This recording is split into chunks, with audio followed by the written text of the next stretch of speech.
alaikum wa rahmatullahi wa barakatuh. Good day, students. My name is Ustaz Abdulwasi Muhammadu Jami once again. I'm welcoming you to the e-learning of Islamic study, third week. The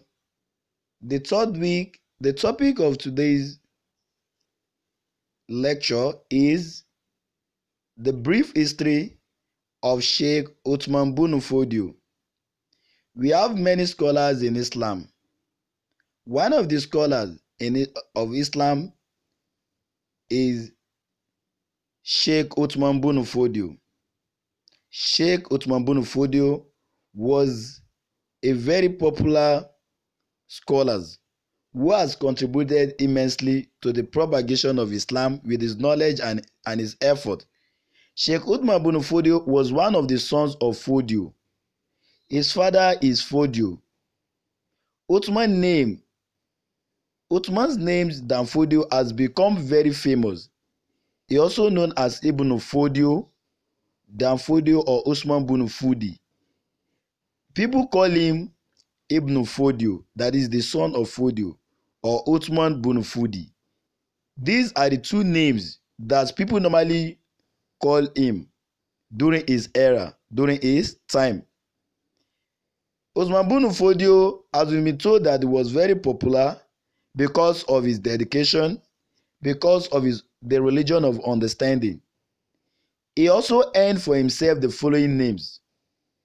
Now, all his efforts, his understanding has actually given him the opportunity to be given this title. One of the titles is Shay'un Nur Zamani, the light of his generation.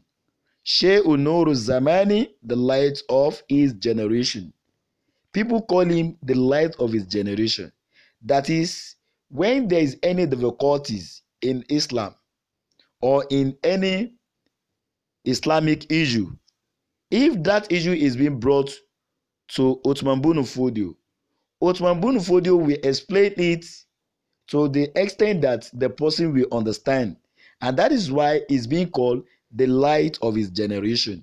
Because he was known to be a dedicated scholar that always pay attention to some issues that is very difficult. Malami, the general tutor of all teachers. It's not easy for someone to become a tutor without not passing through some scholars in Islam, as we have in some of the places or states in Yoruba land, that when we make reference to some of scholars in Yoruba land, people like Sheikh Adam Al-Ilori, these are the people that they've also contributed.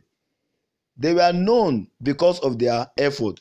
So that was the reason why this man was called the general tutor of all teachers, that he always teach people the understanding of Al-Quran and Tafsir.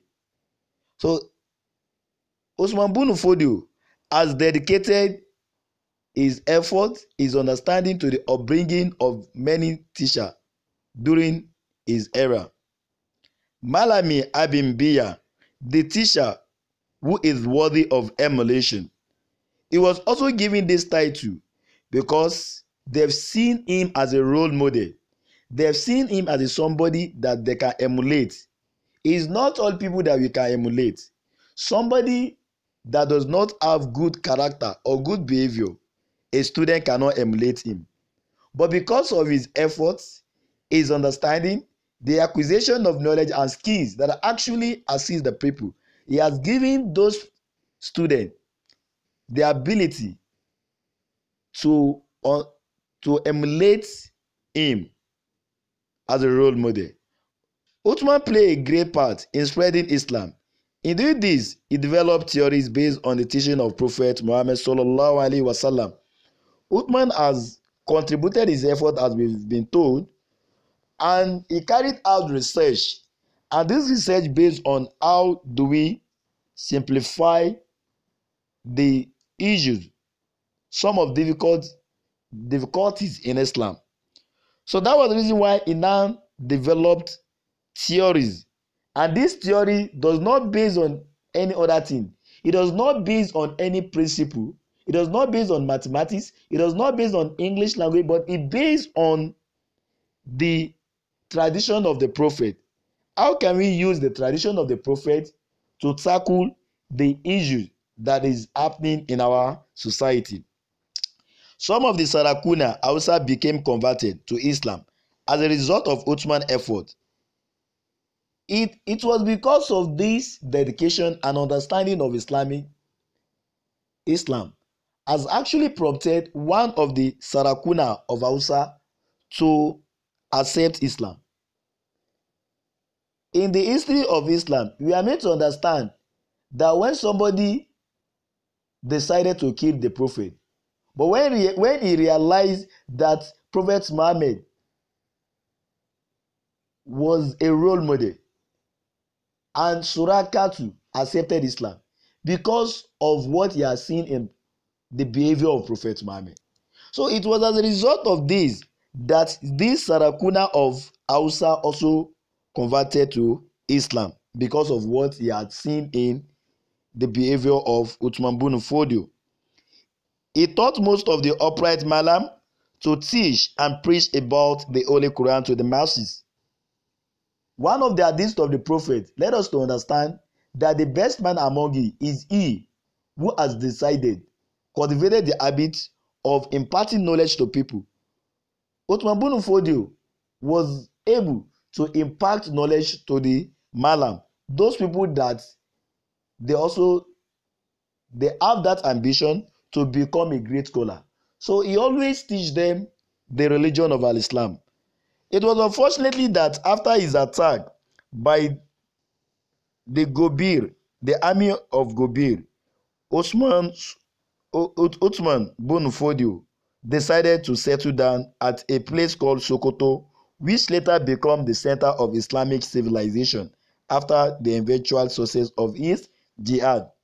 When he was attacked by the army of Gobir, and after this battle, and he was succeeded, so he decided to locate that place as a center of learning for those people that intended to become jihadists, or those people that decided to become a scholar in Islam.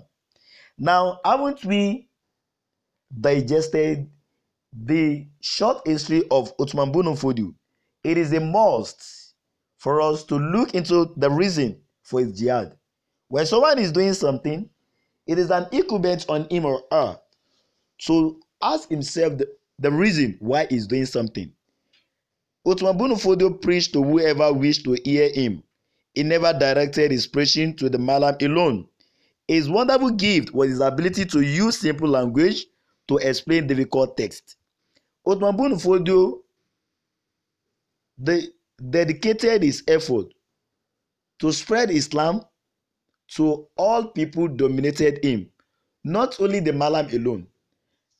As we have it in Yoruba land, people believe that those people that should understand the religion of Islam are those people that they call the student of Makaranta. But Uthman bin Fodio did not cultivate his habit alone or limited his tentacle on this, but he continued this by preaching the word of God to those people that they were not a student. He made sure that he expanded that vacuum, that those people that they were living in a surrounding, these people, they had that opportunity to understand the religion of Al-Islam by using the simple language to explain the difficult text. We have the tafsir. The tafsir can always be consulted by those people that they are learned, by those people that they understand the meaning of Al-Quran. So Uthman bin Fodio used the best language to explain the difficult word or difficult text in the glorious Quran. His home in the Gel eventually became a center of learning and gathering, place for Malam, especially from all over the Sudan, who came in quest of knowledge. During this time, that was how Makaranta was emanated.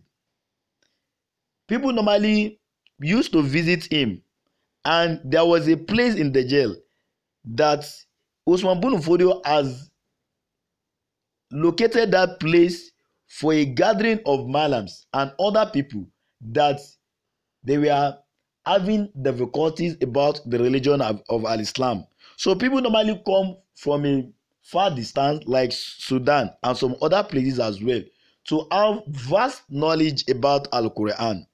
The Sheikh was the most brilliant and outstanding scholar of his time. He visited the court of the Sarakuna and had cordial relationship with the royal household. We are meant to understand that Uthman Bunu Fodio, one of the qualities that Allah subhanahu wa ta'ala endowed him, he was a brilliant man, an outstanding scholar during his era. So as a result of this, people believe that he is a man of his word. He is an outstanding man to an extent that he understands Allah has endowed him and has given him that gift to be able to explain the branches of Islamic study and Arabic language with the language that people understand mostly.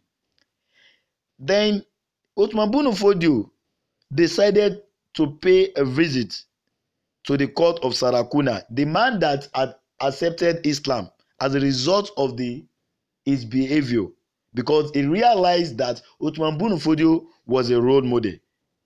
So it was as a result of this that he was given the opportunity to have a kind of cordial relationship with the royal household. Because when you want to be acquainted or you want to be familiar with something, it's a must for you to understand the principle of that person.